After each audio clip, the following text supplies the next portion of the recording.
Buying something on views doesn't mean it's engaging. I think that's what YouTube brings you over a traditional broadcaster, is an engaged audience. They call it the attention economy, right? And that's why we call the attention shift, right? Because the most important thing at the moment is attention. It feels like a massive disruption industry. It feels like it's the start of something. It's the very definition of disruption.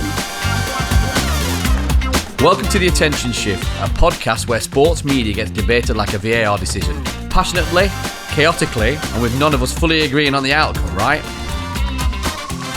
Welcome to this episode of The Attention Shift. This episode we're talking about CazéTV in Brazil, who scored a bit of a World Cup coup by securing the rights to next year's World Cup. All the games, which they are going to stream on CazéTV, a YouTube channel in Brazil. But in the intervening period, since we decided we were going to talk about CazéTV getting the World Cup rights, they've gone and secured Serie A, Ligue 1.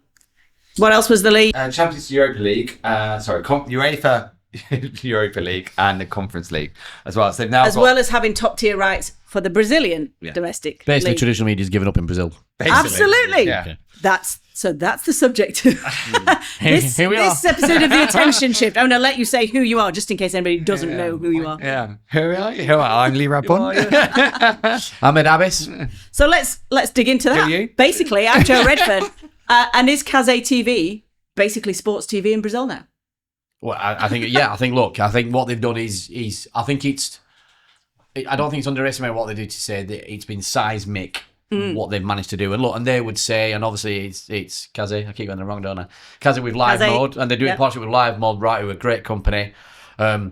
What they've done over a period of years now is they've really cemented their position in that market and proved that a free-to-air digital-only platform can own the crown jewels of some of the best international football, right? Which we don't see anywhere else right now. But So let's dig into a bit of history. So Casemiro, we've done our homework. Yeah. Casemiro, trained in journalism originally, so knows about media, but started streaming on Twitch, started showing up daily on YouTube and Twitch, so started building that community. Clearly they liked what he had to say, and over the period of a few years, built up scale now to, apparently in 2022, they had some rights to some World Cup games, bit of Olympics as well. So actually, this is not anything new. I joked and said it was a coup. Actually, it's not a coup. It's something that they've been doing intentionally over the last few years, but that has culminated in basically owning World Cup rights and top tier leagues from across Europe. Yeah, that's pretty big, right? Exactly. Just to follow up on your sort of points, they did a Brazil versus Croatia, I think in 2022, had 6.15 million concurrent views on YouTube, which at the time was a global YouTube live record, topping SpaceX Crew demo to launch. But it's not just that. It's been following that. The last one, Qatar versus Ecuador, 1 million peak. Brazil versus Serbia, 3.5 million. Brazil versus South Korea, 5.3 million. These and then final 6.9. So he's now currently got 22.1 million subscribers, most of which are under 40. Wow. Now, so for somebody like FIFA, that's going to be appealing, right? Yeah. What we don't know, we should perhaps say, is how much CazéTV acquired these rights for. But it's that aside, FIFA have got to be looking at that thinking this is a huge way to reach that younger audience in Brazil, where pay TV, not as high a penetration as elsewhere. Yeah, they have a real piracy problem specifically in South America. Yeah. It's quite well known. They're very price sensitive. Very price sensitive. A lot of piracy issues. And that's one of the challenges that, sort of traditional broadcasters like your ESPNs and Disney-owned brands out there are trying to rectify. So I guess it makes sense. If you're, we talk about free-to-air broadcasters, I guess the equivalent like a BBC in the UK, trying to buy these rights. Well, why would you? Why would you? And actually, for them in this marketplace, like you said, we don't know the value of the deal, but they're an ad support. Their Kazé is based on ad revenue, and that's their main thing. We must add, they're not just on YouTube. They're on Amazon Prime. They're, you are available on other distribution channels. Distribution models are available. Yeah. We're not the B. We can say whatever we want. Forgot about that. Yeah, carry on. And worth pointing out that it's non-exclusive in the sense that Globo, which is the national broadcaster, still has rights to 52 matches, including all of Brazil's fixtures, which makes sense in market which, like, and the suits them, final. suits them, right? So ultimately, like, when you get that many games in a very short space of time, often most of them are not really doing anything for you as a traditional broadcaster, right? Because you don't have infinite possibility in terms of how you distribute it. But I think what's interesting as well is, like, when you look at Kaze, I think I got it right again then. You did. There's estimates in terms of what they're earning just from their YouTube channel on its own, anywhere between sort of 5 and 10 million. There's a few different sources that reckon that, you know, obviously there's analytics tools out there. But that's just the YouTube money that they get with pre-rolls, mid-rolls, things like that. When you start looking at some of the stuff they're doing, and it's interesting, the sponsorship deals they've done, the sector it's coming from, it's predominantly betting, right? Because obviously it's a very, very lucrative market in Brazil and a very competitive market. So they've done stuff with Esportes de Sorte. I think I said that right. Amazing. Sports betting company, which was ad placements where obviously they're burning in, like, we like to call it here, sort of high attention unskippable, because it's part of that video experience.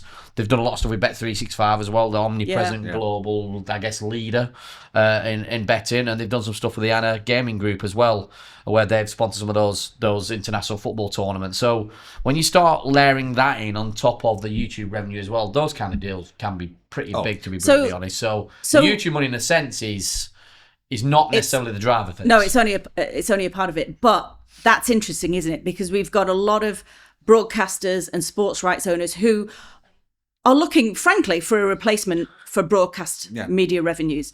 That's unlikely to happen. They've been overinflated for years. So it's never going to be like for like on YouTube. But they are looking for models that aren't just the ad revenues. You know, the CPMs on a lot of sport are not going to be very high. They don't typically... They're declining more and more now. Yeah, exactly. They're not sold as premium. And actually, unless you have got massive scale and you are a massive event like the World Cup, the CPMs are under a lot of pressure. But also, what does CPN actually, these clicks in the long term? What does it actually mean? Well, yeah, these are vanity metrics ultimately, aren't they? What is, likes and, exactly. But you've got to think about... You're buying CPNs based on views. You're buying something on views doesn't mean it's engaging. I think that's what YouTube brings you over a traditional broadcaster, is an engaged audience. Well, the very least what you are getting is actual detailed metrics that are pretty transparent if you decide to choose them. Or, as transparent as you would hope they'll be coming from YouTube, but that you don't get in a similar kind of way. I know, obviously we've got Barb here in this country, and don't start me off. It's in a relatively small amount of homes that they're then estimating what an audience is. That when you get that from YouTube, you're getting actual views.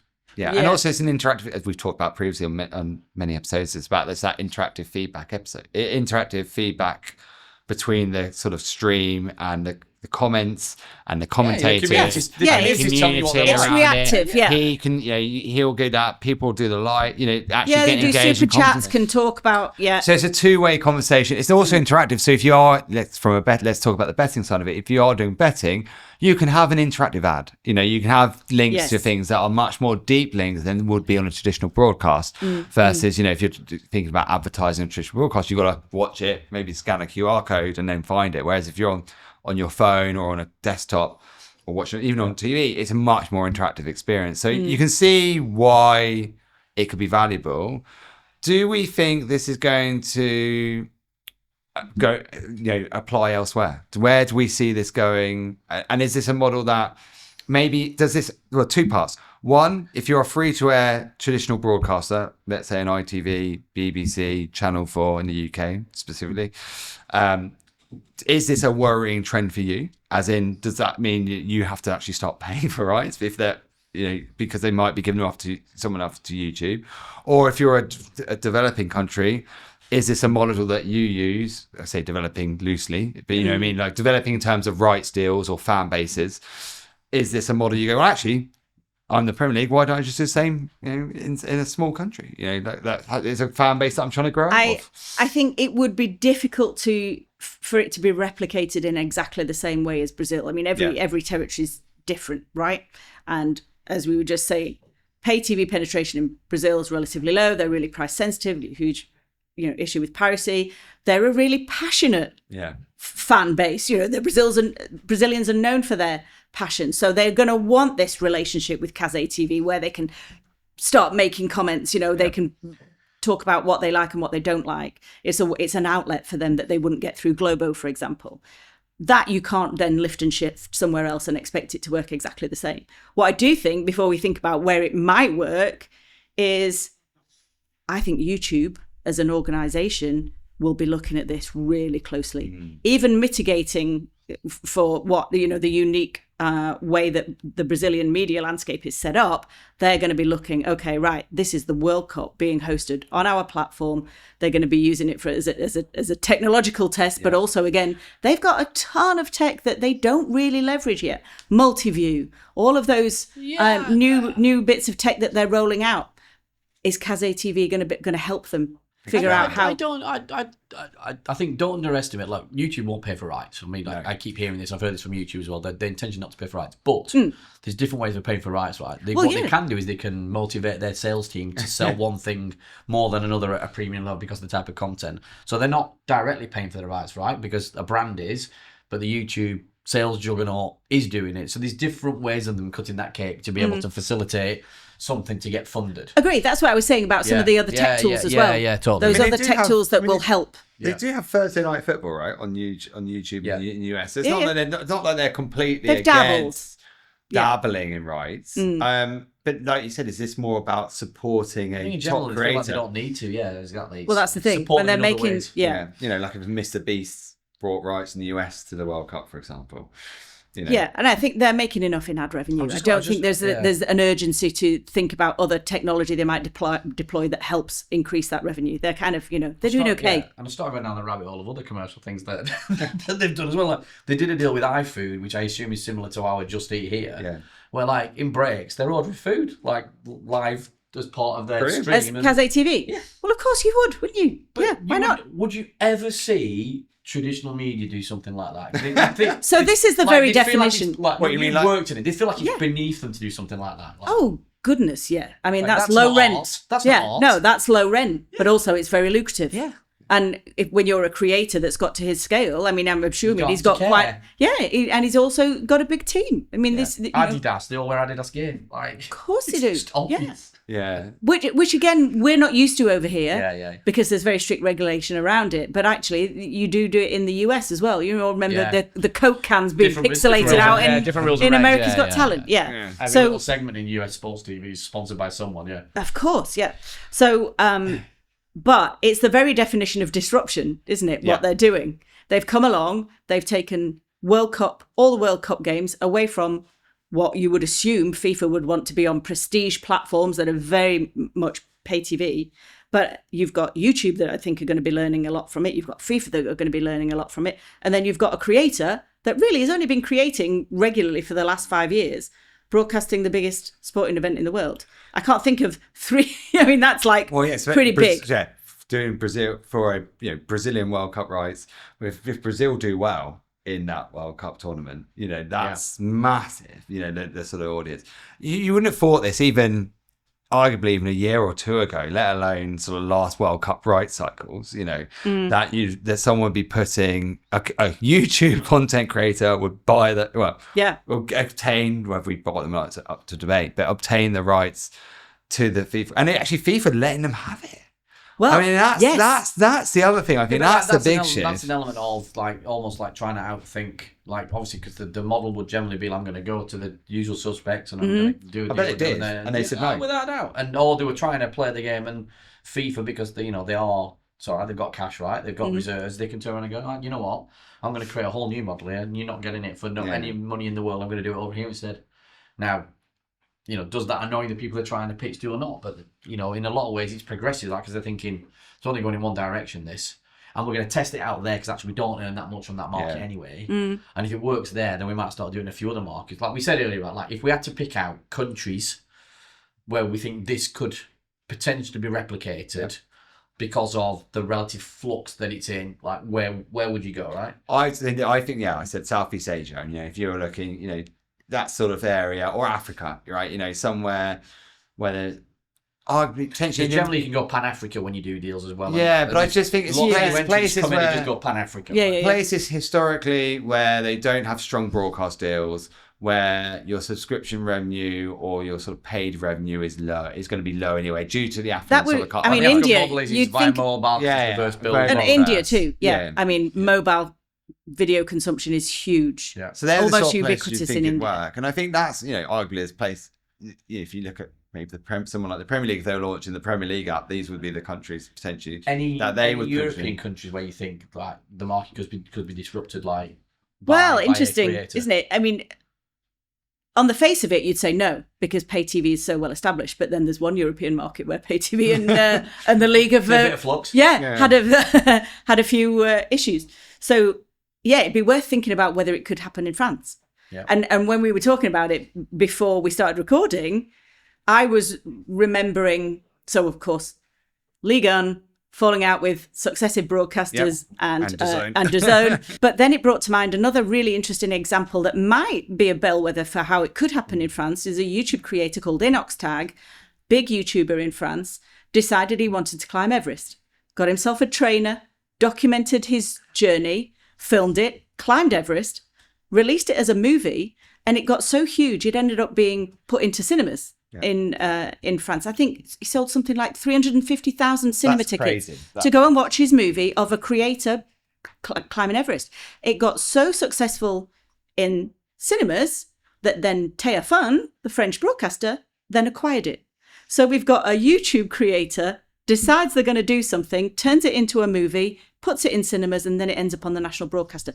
That's almost the other way round. It's like the reverse model, isn't it, almost? Yeah. But then does that mean that a similar kind of thing could happen with sports, as this happened with CazéTV? I was going to say, so interestingly, like obviously, because I just did a quick search then on creators in France, or Zach Nani, right, who's a creator in France, 883,000 subscribers on YouTube, 618,000 followers on Twitch. He actually acquired the free-to-air rights of the Saudi Pro League to stream in France. Well, Now look, there you go. There it's you not go. the same level as the World Cup in but- Brazil, right? But someone's Still done got it. Ronaldo. Someone's Still, done it. you've still got some Yeah. big name players out there. Saudi Pro League at the moment. And you've got Egg Chasers, the creator who bought rights to French D2 rugby in the UK. So there's little pockets and examples. Obviously, CazéTV has gone right to the top, but there's little pockets. That's interesting because do you think, we've talked about Ligue 1 and their sort of direct consumer app, and it feels like the reason they're doing that is because it's like, obviously, if you get a subscription model, hopefully you're going to get more money. Well, you will inevitably make more money than you would on just shoving it on YouTube, right? But actually, it's the argument is it's like, do you want a small amount of people paying a small amount of money on a subscription model, which are your super fans that will always do it, and you should cater to them, by the way. You should always cater for your super fans. Or do you put it on like Kazé are doing, is putting it on YouTube and monetizing through the periphery of just yes, you'll get some money for advertising on YouTube, but you'll then it's your sponsorship deals, it's your betting deals, and actually ultimately that's potentially more valuable, and you can still have it on your D2C. You can still have both. It just feels very weird. We've got this great example in Brazil. We've got these other great snippets of great examples that are happening. And like you said, you've got France, where really they could almost copy that model. We talked about previously, the France media rights deals at the moment, they've told clubs to put zero money for your media rights deals. Like, you almost got nothing to lose at this point, right? Like, when is the tipping point where this? Yeah, if you just accept your influx and go, actually, you know what? Let's try and do something different. And why not share it? So, Globo of sharing it with CazéTV. Why not, particularly in somewhere like France, have your D2C, but then share it with that creator that you've just found? Do it non-exclusively, because the odds are whoever's going to pay for the D2C is not watching that creator. I think this is where, and we talked about this a lot, that there's always this theory, like, if I do it there, then I can't do it there. Yes, you can. One's not cannibalising the other, because the person who's watching it there is not watching it there, is not watching it there. So you can do it non-exclusive. Yeah, and I think we are, again, seeing snippets of this happening around the world where the rights holders starting to realise that actually, if I put it there with that broadcaster, if I put it there with that digital stream, if I put it there with that content creator, I'm just widening the... Like, we talk about this all the time when we talk to clients. We talk about, like, if I'm going to go free to air with my content, what should I do? And answer, put it with lots of top tier creators and just let them do it in the way they want to do it. Give them the raw... Let them pick and choose the bit they want. Let them package it. Let them give their spin to it, because actually they have their own audience and they reach their own people, and those people are not those people, are not those people. And in a similar kind of way, in a lot we talk about with football clubs, right? We might do this with this football club and this with this football club, and in essence it might be similar. if I'm watching that, I'm not watching that. That's my team. I'm not going to watch that team. Yeah. No, I think you're right. To get bogged down. I want to be different. Why? Like, they are not watching that. They're watching that. And ultimately, we're all fans, right? This is the whole point of this podcast, right? In essence, I know we talk about it from a business perspective, but we're all fans. Like, you know, if you're, I've got friends who are massive Leeds fans. Shout out to Ross and Craig. Dirty Leeds. No, I'm joking. I'm a United fan. Yeah, exactly. I shouldn't even be referencing them, but they will buy. But they buy. You know, they buy the trainers. They pay for the Leeds TV subscription. You know, they are hardcore fans. They will always buy that. Do you know what I mean? Unbelievable following. And they will always, such passionate fan base. It's like if you're a hardcore ultra fan, like for PSG, and you put some of those games behind on a DT platform, you know, which they're doing. And then you put maybe the non-important games on YouTube or the less, you know, not the club rivalries. That's the thing that's going to make the difference, right? You're still going to get those hardcore fans that will always pay for the that content because it's produced by the club, because it's done that. And it's very interesting that this disruption is spreading already, as we've just talked about. But actually, how far is it going to spread? And actually, I think if it did. It would take someone bold to do it, right? It would take someone bold to do it. I think, you know, I've said plenty of times, this notion of exclusivity, it used to drive value when media choice was restricted. Yeah. Now, there is no restriction on media choice. There's a finite number of hours in the day that we've got to give attention to something. Yeah. And there's infinite content being pushed out on a daily basis. So now, exclusivity equals anonymity, and you don't want that. So that will force eventually you to put it in different places and, you know, everything everywhere all at once. But that benefits everyone, because it is very unlikely that your ultra fan who wants to be the super fan and will subscribe because there's, you know, maybe exclusive behind the scenes content on the D2C platform is not the same fan that is watching X creator on YouTube that's also putting their own commentary on matches. They're different fan bases. Yeah. They're one might be more valuable, but they're important each in their own way. So if you're going to truly serve your fan, you've got to put that out there. I mean, it's not just, again, it's not just that we're seeing it in sport, right? It's they call it the attention economy, right? And that's why we call the attention ship, right? Because the most important thing at the moment is attention. That's what people are buying for, viral moments. That's why you get, you know, your final boss Ibiza man and even but the American Eagle, you know, when they've done that campaign, I won't reference it, right? But Sydney Sweeney, and so their stock price went up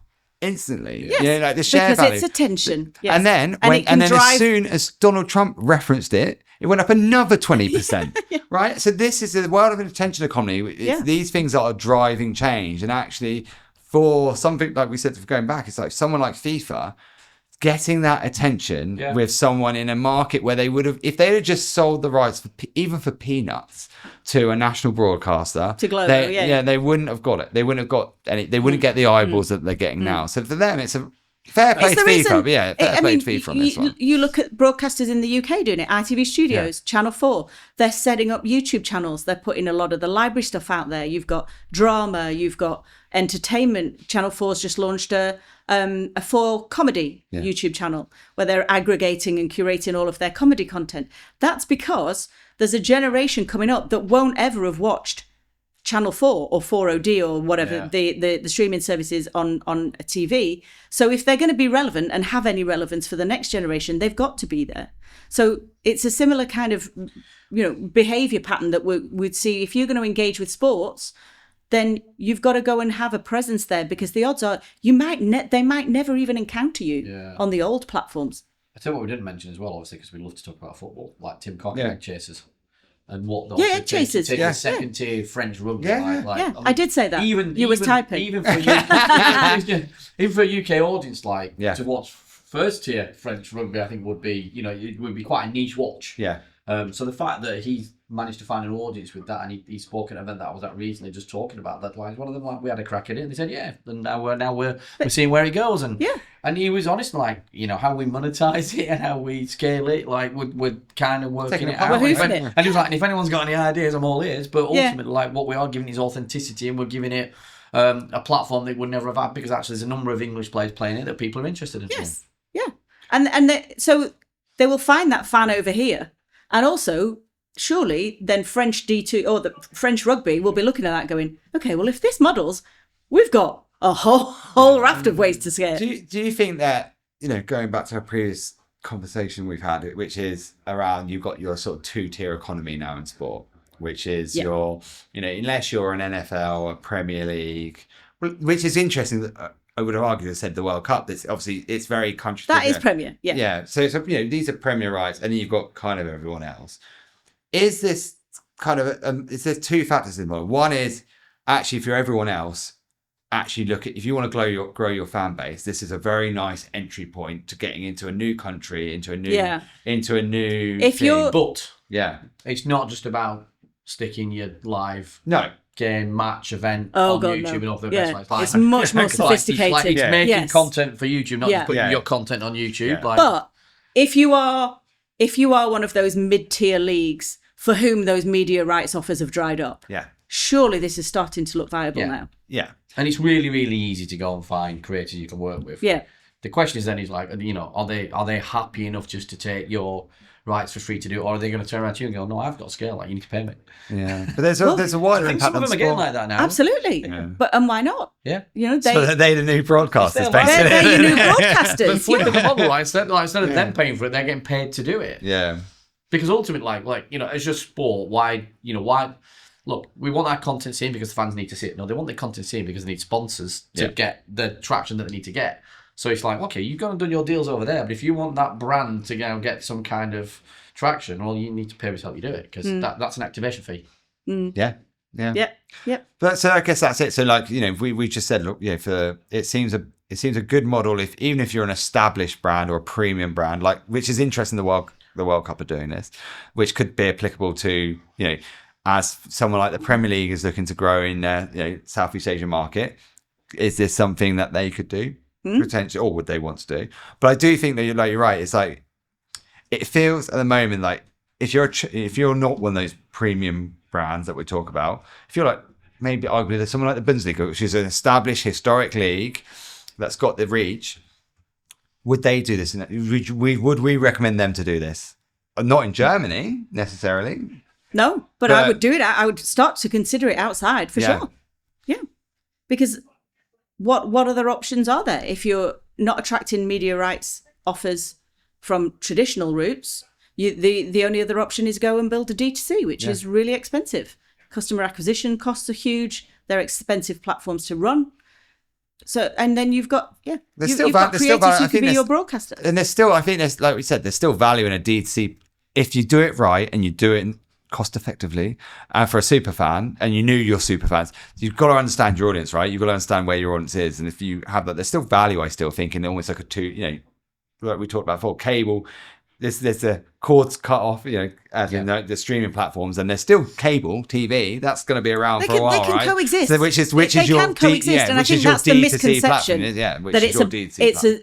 that it's a zero-sum game. It's got to be one or the other, and in truth, it's not. It's going to be a transition, and you can be in both.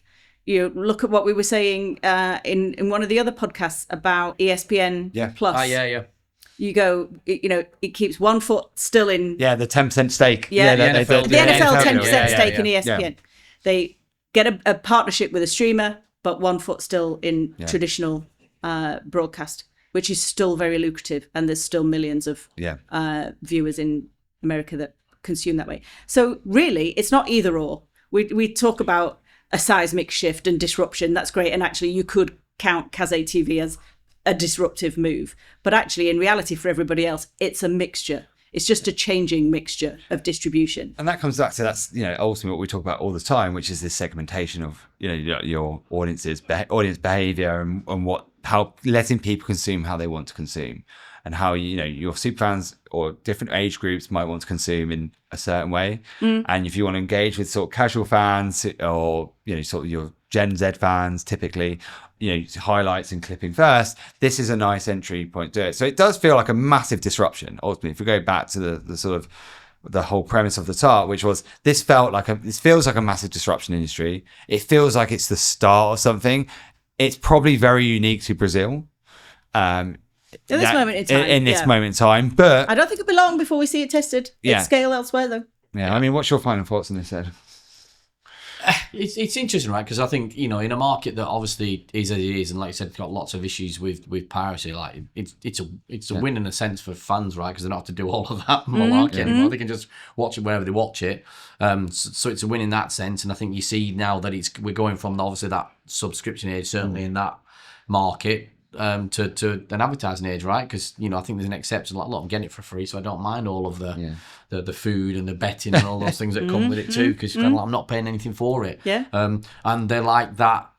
It's been proved now that they're like that kind of conversational, community orientated. We're all part of this experience, and we're going to help you, presenter, to drive the discussion about what we want to hear about. So, look, I love seeing it. I'm really excited to see where it goes. I think there'll be changes still. We'll be surprised what happens with it. And again, I'm waiting for that to see if it does happen in a market that's not traditionally like that and doesn't have the same kind of problems. And I'm keeping my eyes open for whether YouTube are really going to scrutinise this and learn from it, because it could inform what their future play is with sports rights. Are they going to go in for them themselves, or are they just going to let creators of scale take them, but then support them from a technology distribution point of view, and all of those other technological tools that they can then give to creators that will then supersize that monetization and relieve the pressure off just the ads. But I think big test for YouTube in my view. Yeah, but to finally, I guess, to wrap it all up, it's an exciting move, I think, especially for us who work in the industry. It is massive disruption. It is new, and it's exciting, and it really does show that you can flip a model around and actually shake up sort of legacy and maybe old dinosaur thinking. So we'll all be on Social Blade tracking CazéTV next summer, won't we? Yeah, absolutely. Let's get our VPNs out. Yeah. No, that's illegal. Well, thank you. Time to wrap up. Do your thing, Lee. All right. So on that bombshell. For what, of using VPNs to watch streams illegally? Yeah. Well, not just illegal streaming these days in the UK, is it? No more OnlyFans conversations. Anyway, let's wrap this up. Thank you for watching and listening to the Attention Shift podcast. If you like what you hear, like and subscribe. And if you've got any suggestions for episodes, feedback, or if you just want to give us some abuse, email us at hello@attentionshift.media. That's hello@attentionshift.media. Thank you, guys. Thank you. See you next time. Bye. Cheers. Bye. That's it for this episode of The Attention Shift. Remember to like and subscribe and listen to us next time. And do let us know what you think. Email us at hello@attentionshift.media.